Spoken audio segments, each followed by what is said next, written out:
Om Swastiastu. Selamat pagi adik-adik semua. Pada kesempatan kali ini Bapak akan menjelaskan kembali tentang apa itu pengertian dari yoga asanas, dan kita akan membahas sedikit nanti tentang bagaimana sejarah dari yoga tersebut. Baik, kembali Bapak tekankan dan akan kembali Bapak ulangi. Seperti yang telah kita jelaskan beberapa minggu lalu, pengertian dari yoga. Yoga itu sendiri, jika kita lihat dari akar kata bahasa Sanskertanya, yoga berasal dari bahasa Sanskerta yuj. Ya, berasal dari bahasa Sanskerta yuj yang berarti menghubungkan, menyatukan atau menggabungkan. Proses menggabungkan atau menghubungkan ini adalah proses di mana Ida Sang Hyang Widiwasa sebagai objek pemujaan dari kegiatan yoga tersebut.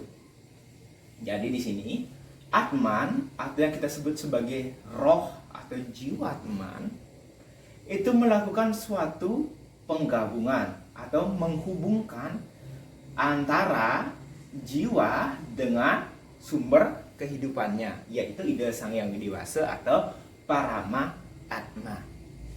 Jadi di dalam kitab Yoga Sutra Patanjali dijelaskan bahwa untuk tercapainya, untuk dapat menggabungkan atau menyatukan antara jiwa dan sumber dari jiwa tersebut, maka yang pertama harus dikendalikan adalah pikiran.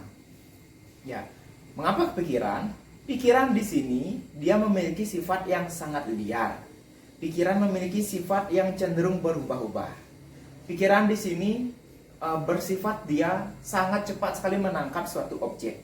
Nah, ketika pikiran sudah menangkap suatu objek, maka dia akan tertutupi oleh ilusi. Ketika dia tertutupi oleh ilusi, maka tidak akan bisa mencapai penyatuan dengan objek yang dipuja. Jadi, di dalam kitab Yoga Sutra Patanjali dijelaskan, yang pertama harus kita tekankan untuk mencapai suatu penyatuan melalui yoga yang kita sebut dengan yoga citta writti nirodha. Jadi konsep yoga citta writti nirodha di sini berarti bagaimana kita mampu mengendalikan gerak-gerak pikiran yang bebas. Itu disebut dengan yoga citta writti nirodha. Bagaimana cara mengendalikan gerak-gerak pikiran yang bebas dan yang bersifat sangat liar, yaitu dengan melaksanakan yoga. Nah, yoga citta writti nirodha. Jadi dapat kita simpulkan bahwa ajaran yoga tersebut adalah ajaran di mana adanya yang pertama penyatuan antara Atman dengan Parama Atman. Dan yang berikutnya, ajaran yoga adalah suatu ajaran di mana kita diajarkan untuk melakukan pengendalian terhadap gerak-gerak pikiran yang bersifat sangat bebas. Baik, itu tadi penjelasan mengenai tentang pengertian dan hakikat yoga. Untuk selanjutnya kita akan menuju pada materi berikutnya, yaitu sejarah yoga. Seperti yang telah kita ketahui, ajaran yoga itu sendiri merupakan suatu ajaran yang bersifat sangat universal. Jadi yoga itu tidak semata-mata dilakukan oleh umat Hindu saja, tetapi banyak yang kita lihat sekarang orang mengikuti kegiatan yoga. Tidak hanya penting bagi kesehatan, tetapi gerakan atau pelajaran yoga ini sendiri memberikan banyak manfaat bagi kita. Yang pertama, memberikan ketenangan, mencari hiburan juga bisa. Dengan melakukan kegiatan yoga kita melatih dan mengolah fisik sehingga kita jarang atau terhindar dari penyakit.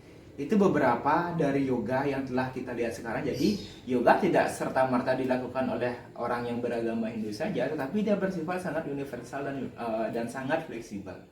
Nah, kita kembali ke sejarah. Ajaran yoga ini dipopulerkan oleh Maharshi Patanjali. Jadi seorang Maharshi kita yang berasal dari India, yaitu Maharshi Patanjali, beliau mempopulerkan suatu ajaran yang kita kenal hingga saat ini disebut dengan ajaran yoga. Nah, ajaran yoga yang beliau buat, beliau bentuk dalam suatu kitab yang kita kenal dengan kitab Yoga Sutra Patanjali. Kitab Yoga Sutra Patanjali ini terbagi atas 4 bagian dan 194 sutra. Nah, adapun bagian-bagiannya, yang pertama ada yang disebut dengan Samadhipada.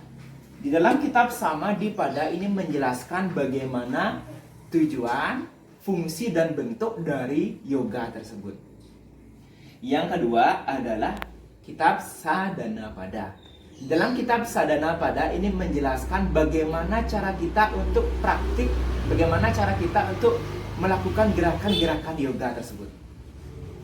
Yang ketiga adalah kitab Vibhutipada. Nah, di dalam kitab Vibhutipada ini menjelaskan bagaimana adanya aspek batin atau aspek suksema dan bagaimana yoga itu memberikan manfaat serta energi-energi yang bersifat gaib.